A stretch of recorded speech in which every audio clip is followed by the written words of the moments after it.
thinking about trying Kickstart Male Performance Gummies after seeing them pop up everywhere?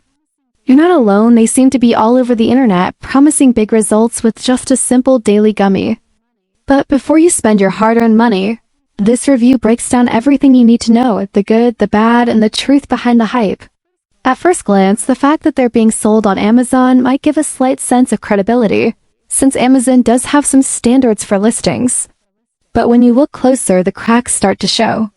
One of the biggest red flags is the overwhelming number of testimonials that appear to be AI-generated or scripted, which makes it hard to trust the positive reviews. Add to that the complete lack of third-party testing or clinical trials, and you're left with a product that is making major health claims without offering real proof. Another thing to consider is the absence of any well-known medical professionals endorsing the product, and no transparency around the manufacturing process or ingredients, beyond basic marketing terms like natural or herbal.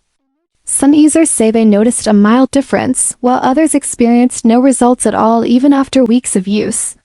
There are even reports of side effects like headaches and nausea, which the brand doesn't really talk about. So while it might not be a total scam, Kickstart Male Performance Gummies clearly rely more on clever marketing than solid science. If you're thinking about trying them, be cautious, do your research. Check with a healthcare professional and explore more reputable options that offer real data and honest reviews. Don't fall for the hype without facts.